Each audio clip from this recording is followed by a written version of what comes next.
Bienvenidos amigos a este programa en el que creo que va a ser una sorpresa de lo que vamos a hablar en fin, les voy a presentar a una persona que muchos aún piensan que ha sido de Ciudadanos. Bueno, pues aún existe. Como aquí en Aragón tenemos alcaldes y tenemos todavía militantes y representantes de Ciudadanos ocupando algún cargo institucional, pues ahora está con nosotros el secretario general de Ciudadanos a nivel nacional en Madrid, que es Carlos Pérez Nievas, está aquí con nosotros y le damos la bienvenida.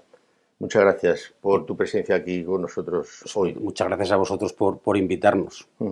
Carlos, bueno, primero, si me permitís una pequeña trayectoria, es licenciado en Derecho por la Universidad de Zaragoza, es natural de Tudela, un pueblo, bueno, una localidad de Navarra, como todo el mundo, yo creo que todo el mundo sabe, pero en este momento vive en Madrid porque desde hace unos meses, desde finales de 2024, creo que se celebró una asamblea en Ciudad Real en la cual Carlos fue proclamado nuevo secretario general de Ciudadanos, un partido que, como decimos, en determinadas localidades, o sea, autonomías, ayuntamientos, pues todavía tiene presencia institucional. ¿No es así, Carlos? Sí, sí, así es. O sea, yo estoy efectivamente, como dices, desde finales de octubre en la Secretaría General y Ciudadanos es un partido que en las últimas elecciones todavía mantuvo pues más de 500 cargos públicos en toda España, que eso hace casi 200 representación en casi 200 ayuntamientos. Es verdad que en capitales de provincia solo mantenemos Ciudad Real y Segovia. Y bueno, es un partido que todavía existe, esa es lo primero que decir, y nosotros tenemos, y creo además que las circunstancias, a veces uno tiene que hacer lo mejor posible y también los demás te tienen que ayudar a que tengas un hueco, ¿no? Yo creo que la situación política, ya no solamente autonómica, no solamente nacional, sino incluso, me atrevo a decir, internacional y mundial, hace que sea imprescindible espacios políticos de consenso como el que representó Ciudadanos, ¿no? Y por eso estamos y la voluntad es continuar. Carlos, no llevas en la política, no eres un recién llegado, llevas en Ciudadanos ostentando representación territorial por parte del partido en representación de Ciudadanos desde el año 2015, por lo tanto ya son Eso 10 es. años, es decir, que no acabas de llegar a Ciudadanos, has conocido la época, digamos, brillante con Albert Rivera al frente, cuando me parece que se llegó a tener cerca de 80 diputados en el Congreso. No, 57, el número máximo. 57, bien. 57. No, me En las confundo. encuestas teníamos Correcto. 120. Tenemos Me 120. confundo con las encuestas Eso cuando se es, sí, estaban sí. dando y llegó un punto, un momento que fue un momento clave en la historia de España, yo creo que fue cuando presentó la moción de censura Pedro Sánchez, que en ese momento posiblemente si Mariano Rajoy acepta ese desafío cuando le puso sobre en fin, que estaba clara ya la traición del PNV y le puso sobre la espada y la pared, si usted dimite, convocamos elecciones inmediatamente. Bueno, si hubiera dimitido, obviamente se habría conformado un gobierno de Ciudadanos con el Partido Popular. El problema, que no sé hasta qué punto esto hay que poner por encima el partido a los intereses de España y de los españoles, es que Albert Rivera hubiera sido con toda seguridad en ese Eso momento es. la primera formación, por lo menos la primera formación del Pero centro has, dicho derecha con seguridad. pero has puesto la clave, la acabas de decir tú, anteponer los intereses de un partido a los intereses de España. Y el Partido Popular de Mariano Rajoy antepuso los intereses del Partido Popular. Prefirió salvar el Partido Popular a salvar España. ¿Por qué? Porque hubiera sido presidente, con seguridad, las encuestas que dices daban 80, 90 y 100 diputados a Ciudadanos. Eso hubiera supuesto que PP hubiera pasado a un segundo plano y Mariano Rajoy, yo recuerdo la imagen aquella, bueno, pues yo creo que fue patética, casi o triste, de que en su asiento estaba el bolso de Soraya Sí. y no estaba San de Santa María y no estaba el presidente, que estaba de sobremesa en un restaurante Sí, estaba en un restaurante cercano al Congreso. abandonando sus obligaciones de presidente Sí, que había sí. que mantener hasta el final. Evidentemente, antepuso sus intereses. España ha ido, como hemos visto estos últimos años, el papel ha recuperado la hegemonía, pero evidentemente como país nos ha ido peor. Esa es la realidad. Bueno, ahí dicen que el Macallan fue en ese momento un sustento importante en aquel proceso, pero para los españoles no nos consuela, porque ver el bolso de Mariano Rajoy diciendo que no podía aceptar el envite de Pedro Sánchez y dejarnos semejante pesadilla que se veía llegar, obviamente, porque era una pesadilla que se veía llegar, pues y que todavía estamos sufriendo, yo creo que fue uno de los momentos más dramáticos de la historia de España, Carlos. Sí, yo también lo comparto, ¿no? Aquello fue las tradiciones del Partido Nacionalista Vasco. El problema que tenemos en España, es decir, nosotros tenemos un sistema con una constitución que ha sido trascendental y fundamental y esencial para la transformación como país, pero ya lleva casi 50 años y conviene repensar ciertas cosas. Estamos todavía sin cerrar el reparto de competencias 50 años después, de lo cual no se cerrará nunca. ¿Por qué? Porque siempre están los nacionalistas que tienen una sobrerepresentación injusta en el Congreso de los Diputados y son los que al final casi deciden, ¿no? Entonces no van a cerrar porque necesitan que esté abierto para ir rapiñando en sus negociaciones con el Partido Popular o con el Partido Socialista. Entonces, esa es la realidad. Hemos llevado a una situación política que mientras los nacionalismos que quieren destruir este país sean los que tengan la sartén por el mango, pues evidentemente tenemos un problema. Por eso en su momento la llegada de Ciudadanos supuso para estos partidos una amenaza absoluta y evidentemente querían los nacionalismos acabar con nosotros. O sea, yo en Navarra, que existe también un cierto nacionalismo vasco, curiosamente vasco, con cierta fuerza, un 25% de tal, vivimos como nos trataban exactamente igual que a los catalanes. A nosotros una carpa nuestra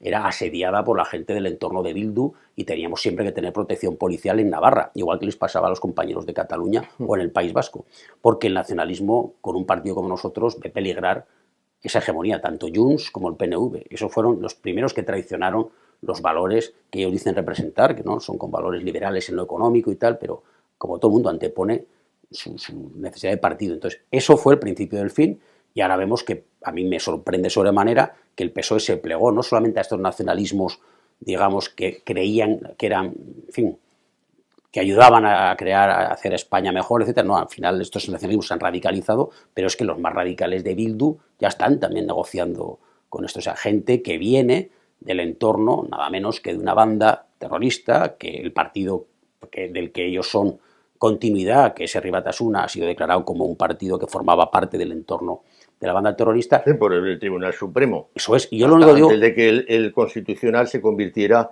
en una herramienta al servicio de Zapatero. Y la gente habla de las legitimidades y las legales. ¿Será legítimo pactar? Y yo siempre distingo, o sea, la legitimidad y la legalidad son dos conceptos que no son idénticos. La legalidad es cumplir estrictamente la ley y Bildu es un partido legal.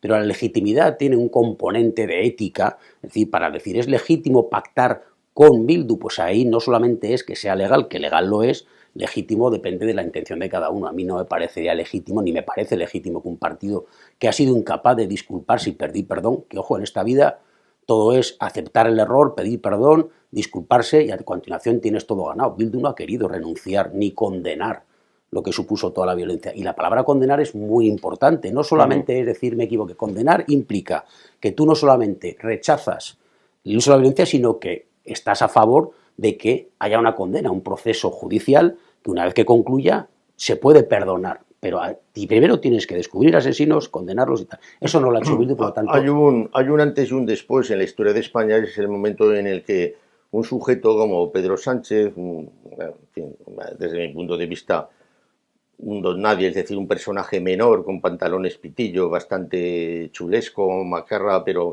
un personaje menor, sin una gran talla ni política ni intelectual.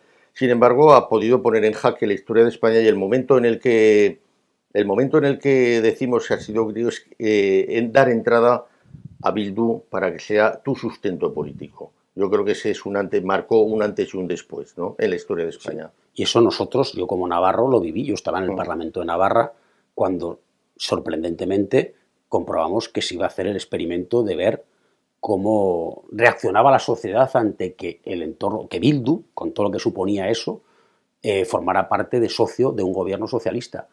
Y eso se produjo y no tuvo consecuencias socialmente. Yo cuando estas cosas se dicen, los laboratorios sociales... Se pervierte la gente pero también, pero y el sectarismo brutal. Lo que pasa es que el mensaje que lanzas al exterior, que eso la gente no lo acaba de percibir, y en Navarra, ojo, estamos viendo las orejas al lobo, 10 años después de gobiernos con nacionalistas dentro, que Navarra lleva ya desde 2015 gobernada primero por un nacionalismo que se decía moderado, que era Geroa Bai, y ahora está con el PSOE, con Geroa y con Bildu.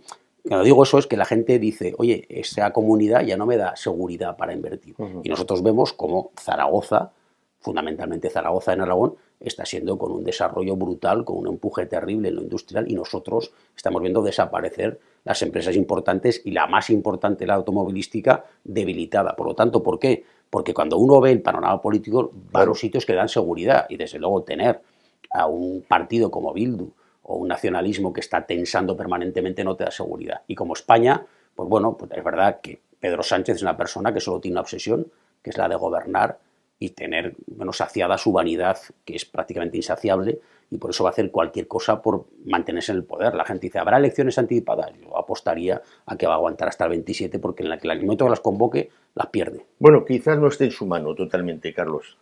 Quizás no esté totalmente en su mano, y ayer mismo en el Congreso, desde mi punto de vista, demostró que está en una situación límite, porque tuvo unas reacciones fuera de lo normal. Es decir, la respuesta que le dio a Feijóo cuando estaban hablando de un tema, empezó a hablar de Bárcenas, de no sé qué, o sea, se iba por la tangente de una forma casi que resultaba llamativa por lo incoherente, por lo absurdo, y luego los gestos que hacía, tal, yo creo, o sea, es decir, desde mi punto de vista está atravesando una situación demasiado complicada como para poder mantener esa tensión límite hasta el final, porque además es que los procedimientos abiertos en la justicia van a cada vez a más, es que cada vez van saliendo más cosas, sí. Y luego los apoyos políticos también son mínimos. Dentro de nada va a tener que someterse, o a lo mejor no lo hace, pero el Congreso el martes que viene va a decirle que se tiene que someter a una cuestión de confianza.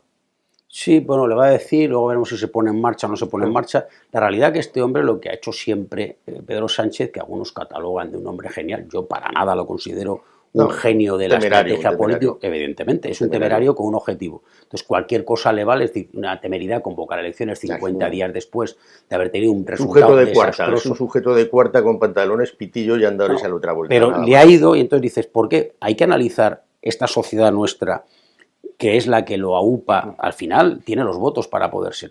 No gana las elecciones, pero coge de aquí y de allí, y hay mucha más gente dispuesta a aceptarle a él como presidente que a otros. Mucha más gente no. 7 parlamentarios la última vez, si no me equivoco, entonces, o 5. Pero la realidad es que tenemos que darnos cuenta de que este hombre lo que ha hecho siempre es patada a seguir, sigue adelante, es un suicida político, pero que no, de genio de estrategia no tiene absolutamente nada, pero es verdad que detrás va arrastrando a un país. Sí, digamos, de que le da igual todo, o sea, de que tiene que le da igual todo. Claro, pero no arrastra el desprestigio de un país, que no es lo que tiene planteamientos morales que le puedan frenar, no tiene planteamientos, le da igual una cosa que la contraria. Hoy la amnistía era inconstitucional, mañana necesito 7 votos y es constitucional, es decir, es una auténtica aberración. Esto se llama aberración. Pero claro, Carlos, una cosa es que tenga votos para una investidura a cambio de la amnistía, que ese fue el pacto, y otra cosa es que no tenga votos para una legislatura que no los tiene. Pero los votos para la legislatura en realidad no los ha tenido nunca, pero ya lleva la mitad. Sí, bueno, pero lleva la mitad. Entonces, el problema que tiene es, tal como está el modelo, lleva la mitad, claro, el problema está, y dices, hombre, como no hay un Ciudadanos, y ahora que yo meto en nuestra cuña, como no hay un Ciudadanos que impida a los nacionalistas tener la fuerza que tienen, es que la alternativa es inviable también, porque el Partido Popular no va a gobernar con los votos de Junts en este momento. O sea, no va a haber una moción de censura alternativa con Junts y el PNV, porque a no ser que estemos pensando que el PP es capaz de renunciar a eliminar la amnistía y de darla por buena, es capaz de aceptar todas lo que han conseguido el PNV o el Partido y Junts en estas negociaciones de los últimos años, desde el 2018, donde es un chantaje permanente al Estado, donde la última ya sería que les cediéramos las competencias sobre fronteras, ya sería prácticamente entregar una independencia sotovoce a Cataluña. Es una cosa inaceptable, es imposible, es inviable, pero todo lo que han conseguido es muchísimo, han roto la caja común de las pensiones, de la seguridad social, prisiones, todo eso lo han conseguido los nacionalistas en estas negociaciones. Se supone que el PP viene a romper con todo eso, No es que si el PP está dispuesto, que yo tampoco lo creo, a aceptar imposiciones como esas, es que dicen que van a hablar con Junts, entonces les vas a mantener la amnistía, porque claro, no creo que hablen contigo. Obviamente. No creo que hablen contigo si la vas a eliminar. Un ejemplo, los pinganillos del Congreso, que se nos ha olvidado que cuando vamos al Congreso, el centro de la representación del debate político de este país, que es España, donde habla, no, es que las lenguas regionales, que yo vengo de Navarra, las lenguas regionales son cooficiales en un menor grado solamente en las regiones comunidades autónomas donde se hablan. En Madrid no es cooficial ni el catalán, ni el gallego, ni el vasco. Entonces, que estén en el Congreso, que los diputados españoles del Congreso se tengan que entender por pinganillo, por una voluntad de renuncia a hablar en español para diferenciarse que tienen los nacionalismos, me parece una aberración que el PP tendría que quitar cuando llegue al gobierno, pero me temo que si tiene que negociar con los nacionalismos, porque no hay otra opción política, no va a quitar nada de esto. La suma de Partido Popular y Vox es la única opción política que sería, digamos, lo que supondría a lo mejor un cambio hasta cierto punto, en el sentido de dependerá también del posicionamiento que tuviera Vox y de la capacidad que tuviera de presión. Pero vamos, Feijóo yo creo que ese escenario no lo quiere ni ver. No lo quieren ni ver, pero también es verdad que el escenario, por eso, una fuerza, digamos, que sea que es difícil, en un momento polarizado, decir a la gente, o sea, el espacio abierto entre el PSOE y el PP en el espacio político imaginario de España, así como, digamos, Sumar se va acercando al PSOE, Podemos está más a la izquierda que Sumar, y más allá tienes a los nacionalismos radicales como Bildu. Luego en la parte derecha ves desde el PSOE hasta el PP hay una distancia enorme, sideral, y el PP tiene luego muy pegado a Vox, y muy pegado a Vox está, se acabó la fiesta, por entendernos en un símil.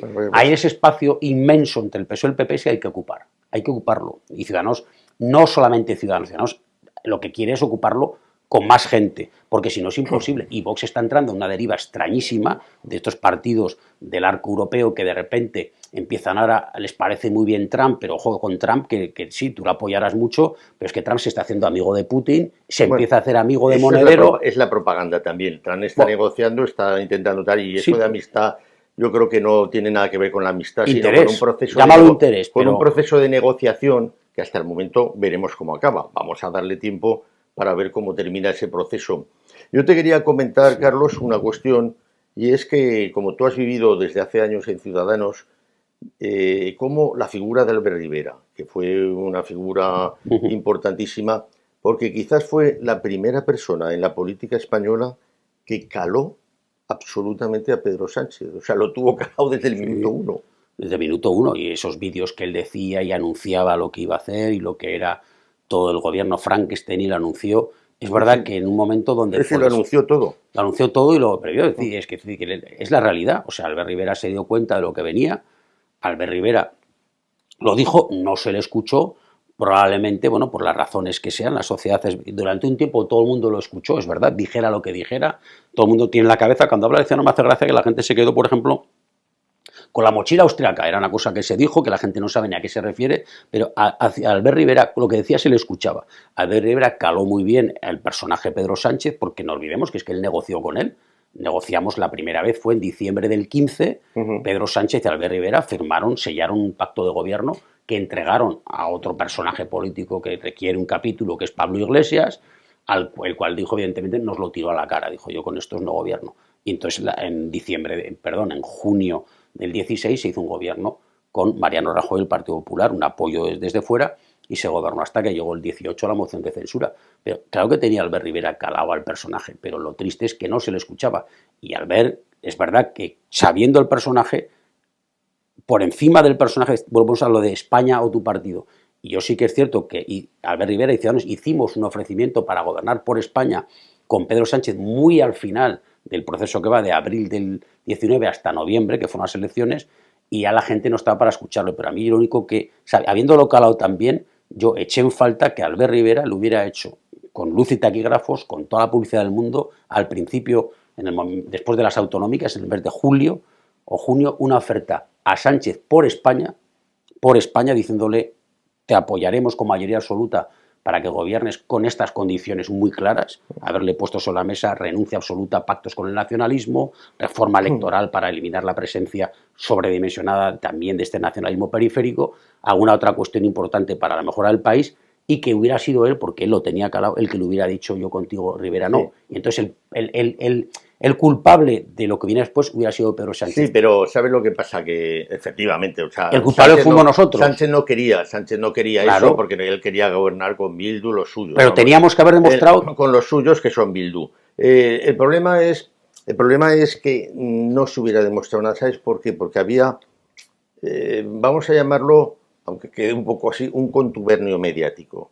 Puede ser. El problema es que hiciera lo que hiciera, dijera lo que dijera Pedro Sánchez, lo rechazara como lo rechazara, la inmensa mayoría de los medios de comunicación, estamos hablando del 95% de los medios, hubieran hecho culpable a Rivera, hubieran vendido otra película, y hubieran vendido la película que interesaba, porque claro, date cuenta, es que detrás de Sánchez lo que hay es un aparato de propaganda al modelo de la Unión Soviética, es decir, no tiene periodistas, tal, tiene propagandistas.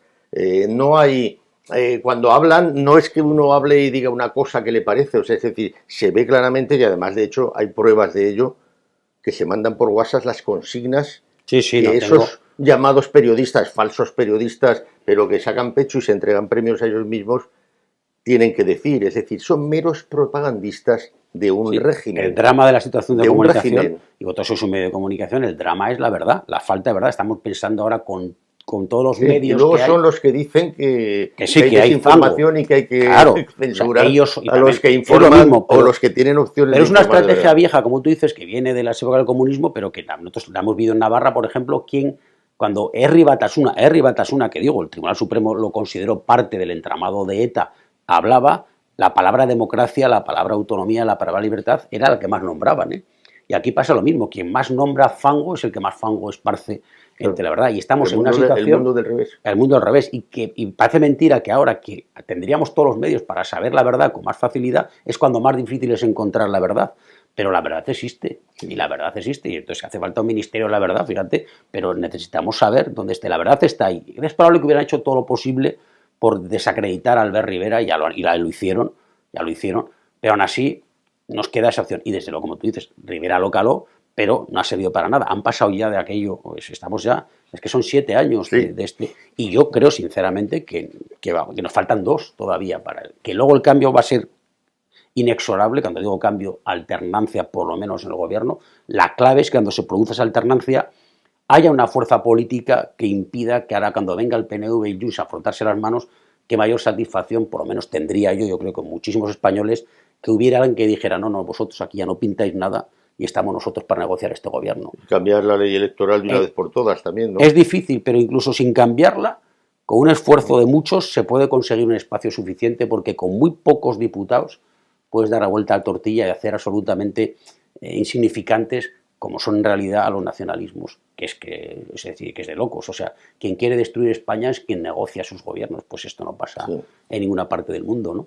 Bueno, Carlos, estás en Aragón, has venido a Aragón y te agradecemos que al venir a Aragón has venido aquí con nosotros, porque aquí en Aragón tenéis alcaldes y tenéis representación Sí, institucional. Y en Aragón, además, os habéis convertido en uno de los, digamos, de los frentes en contra de eso que se llama el lobby de la energía, que arrasan, sí, sí. arrasan por donde pasan, ¿no? Sí, sí, aquí yo he visto con vosotros hablando a nuestro alcalde, al querido Enrique, en Fuendetodos, que es un hombre que un Quijote contra los molinos, nunca mejor dicho, luchando con, pero él transmite ese convencimiento, que es lo que dice en las entrevistas y lo que dice cada vez que hablas con él, que evidentemente ni él ni Ciudadanos estamos en contra de la generación de energía por otros medios. Claro. La energía es limpia, es energía renovable. Lo que pasa es que al final las energías que todo el mundo las apoyó hace 40 años, y Navarra, que fue pionera en los aerogeneradores y tal, pero ojo, esto es un negocio como tantos otros, y cuando es un negocio son empresas que han crecido muchísimo, que tienen una influencia y un poder económico muy alto y que avasallan al ciudadano, El ejemplo es Enrique. O sea, Enrique están avasallándolo. Yo he estado en Fuendetodos viendo esa maraña de cruces de cables que están ahí, donde están haciéndole otra subestación más, creo que es la cuarta o la quinta, donde ni siquiera se preocupan de coger una licencia en el ayuntamiento y le mandan a los abogados para que le asusten a él y se eche atrás. Y Enrique no se va a echar atrás, pero Enrique defiende, como tantos otros, que ese entorno rural no puede ser avasallado por las grandes empresas del sector energético, que están allí para quedarse, para ayudar, pero que no pueden venir imponiendo su criterio y pasando por encima de la gente sin importarle el daño que causan a un medio que lo utilizan. El medio natural para ellos no es un fin el mantenerlo, sino simplemente es, valga la redundancia, un medio para conseguir sus objetivos de generar riqueza o dinero para ellos, y les da igual cómo lo destrozan. Yo creo que es una batalla que hay que dar, y nosotros, como tú bien dices, en Aragón tenemos representación, hicimos una coalición con Tu Aragón, que al final nos dio, bueno, pues más de 50 ayuntamientos con representación y, Mira. sí, sí, casi 40 alcaldes, todos de pueblos pequeños del entorno. Tu Aragón no ha acabado de convertirse en un partido, digamos, alternativo, pero ahí están esos alcaldes representando a una coalición que es Ciudadanos Tu Aragón, que se mantiene, y yo creo que hay elementos que nos unen, como por ejemplo la lucha contra la imposición de las grandes empresas, que hay que decirlo así, tienen en fin en nómina algunos expolíticos, que son de las cosas Eso es sorprendentes. lo que me comentó precisamente el alcalde de Fuendetodos, que el problema habló y digo, pues de las puertas giratorias. Claro, las puertas giratorias es donde tú has estado. Hombre, un político es un periodo de tu vida. Yo tengo 58 años en política. Política he estado 6 de 58. Que no digo que un cargo público sin ninguna otra remuneración. Pero claro, tienes que volver a tu vida civil. Yo no digo que se te cierren todas las puertas, ¿no? Me acuerdo que en Navarra había una consejera de industria, claro, como tenía incompatibilidad con toda aquella empresa que hubiera tenido relación con su departamento, pues nos trajo una vez un listado y no podía trabajar en ninguna parte, con ninguna empresa de Navarra, ¿vale? Pero una cosa es esa y otra cosa es que te vayas a una empresa que le has dado licencias, le has dado apoyo y desde luego balánticamente la apariencia es que te han comprado, ¿no? Es feo. Es feo, están comprados. Entonces evidentemente deberían dejar pasar un margen importante para que eso no pasara. Pero estas tienen tanta fuerza económica que van avasallando y es verdad, le dan dinero. Si la paradoja es que a Fuente Todos le dan dinero, pero Fuente Todos dice, no, si dinero ya está muy bien, pero que no solamente quiero dinero. Para mi pueblo lo que quiero es que haga las cosas bien y esa batalla cada vez tiene más adeptos de todo signo político y condición, ¿eh? Durante un tiempo se decía, no, al principio el que estaba a favor de las renovables era un rojo peligroso. Sí. Ahora parece que los rojos ya no quieren estar con las renovables y ahora el que está con ellas es un facha y redento. No, aquí hay una realidad, es que todos entendemos que la generación de energía por otros medios que no sean los tradicionales va a ayudar, ha generado mucha riqueza en este país con industria, con empresas, no lo vamos a negar, ha mejorado mucho nuestro PIB, sin ninguna duda, pero que da igual, que hay que hacer las cosas como todas las empresas, hay que hacerlas bien.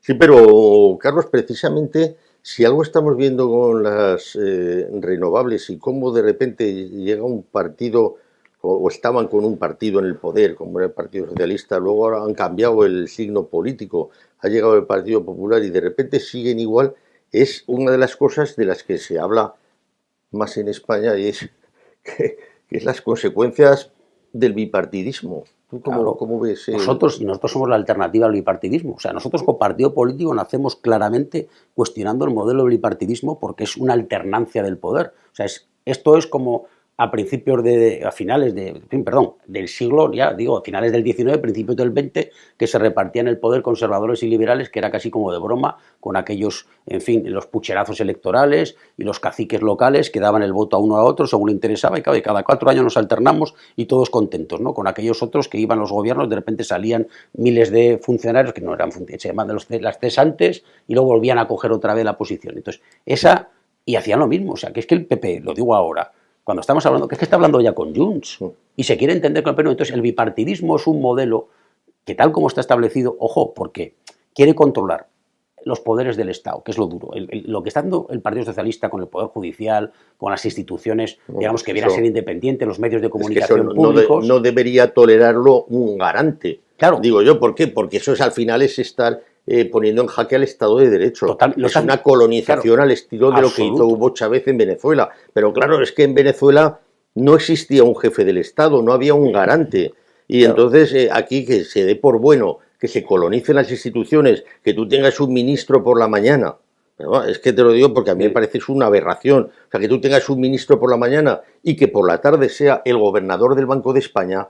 O sea, pues esto no es de recibo en ninguna democracia y por lo tanto no puedes llegar a paiporta y cuando alguien te dice, unos afectados, Sánchez dimisión, decir, no, es que esto es la democracia. No, esto no es la democracia. No es la democracia ni de lejos. Las actitudes están empezando a socavar principios básicos de la democracia de una manera grosera por parte del Partido Socialista. Pero en el bipartidismo que me preguntabas, nosotros lo que cuestionamos es que el PP no venga aquí a blanquearse este tema porque ha tenido mayorías absolutas para cambiar leyes fundamentales como la del Consejo General del Poder Judicial y no lo ha cambiado. Porque el Partido Judicial, de una manera menos, repito, grosera que el Partido Socialista, a ver, el fiscal general que lo nombra el gobierno siempre ha sido alguien del entorno del partido gobernante. De hecho, Torres Dulce, fiscal general del Estado, se fue porque no estaba de acuerdo en las imposiciones que Mariano Rajoy le quería poner. Por otro lado, en Televisión Española... Sí, porque no había ese sectarismo. Claro, recordamos que en Televisión Española los telediarios de la época de Aznar pues eran en algunos casos de vergüenza ajena y colocaban en el entorno a gente de su entorno. Y el señor Aznar también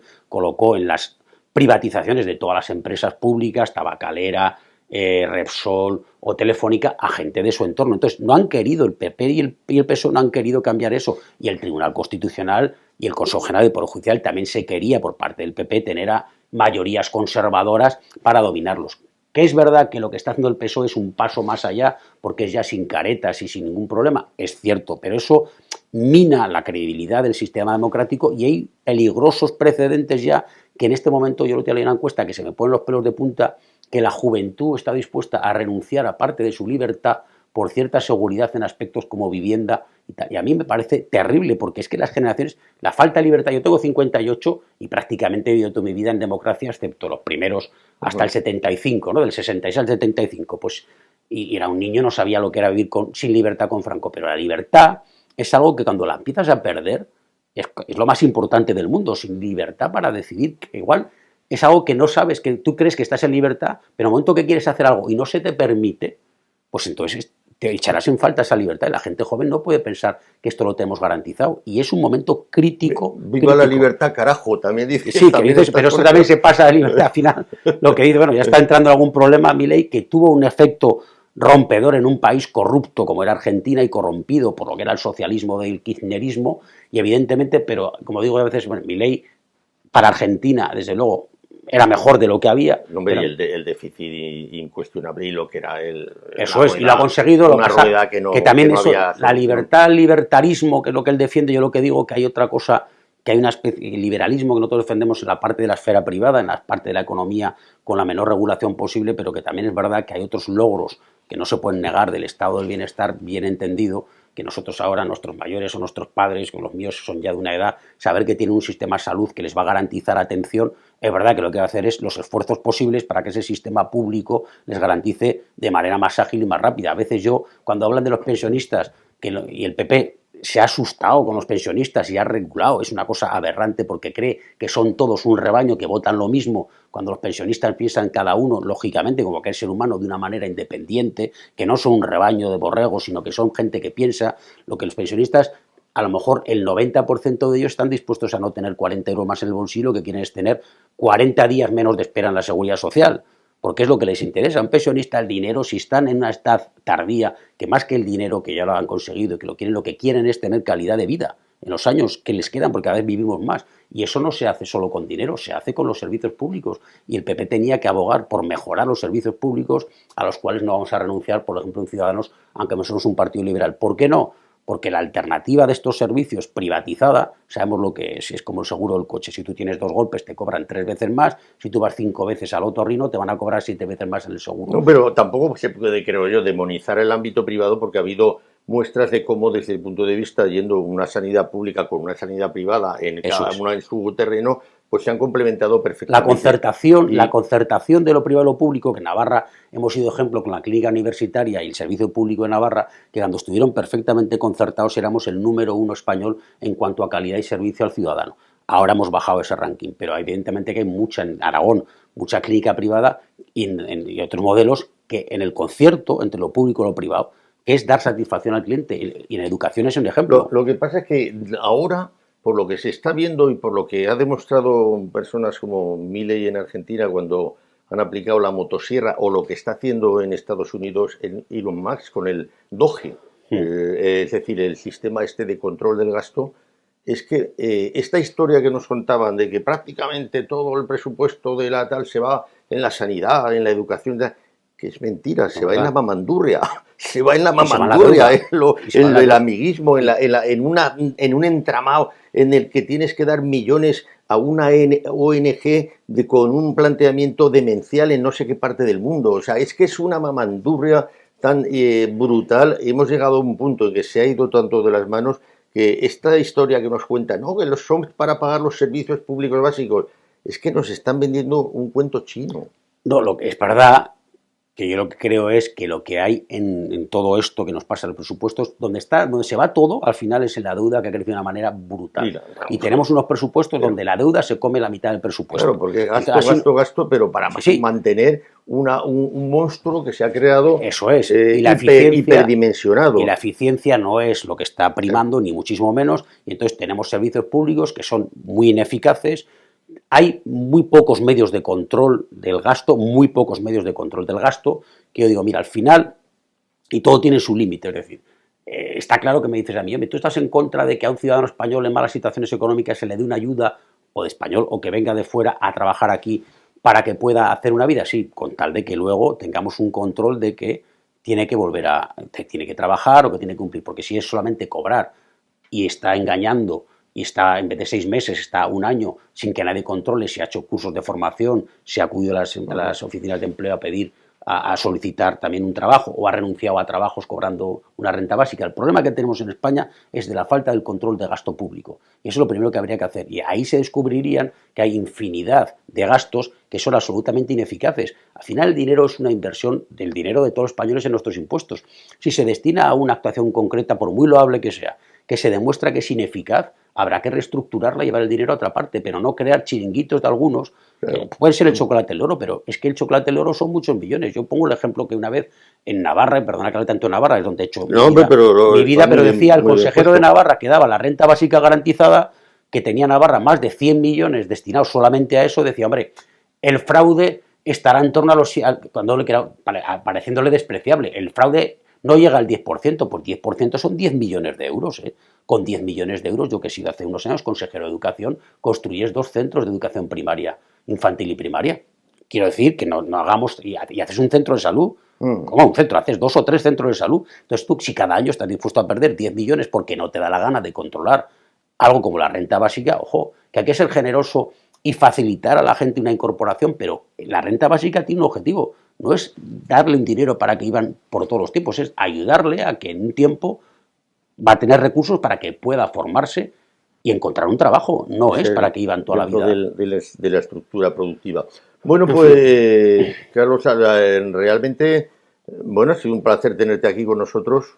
Para mí también. Gracias por venir aquí en este desplazamiento que has hecho a Aragón, una de las comunidades donde Ciudadanos sigue manteniendo alcaldías y sigue manteniendo representación institucional como en otras. Y bueno, en ese planteamiento que ahora mismo habéis iniciado de intentar ganar terreno, recuperar terreno que perdisteis, bueno, pues ya nos irás diciendo qué tal va y cómo lo va. Eso es, la obsesión casi es tener en las elecciones que vengan una opción a los españoles que sea una alternativa que nos dominen claramente los nacionalistas y desde luego sea una alternativa también al bipartidismo para poner sinceramente un poco de sentido común en esta política española que está muy desquiciada. Pues muchísimas gracias por haber estado aquí con nosotros. Un placer para mí. Y bueno, y que vaya bien. Muchas gracias.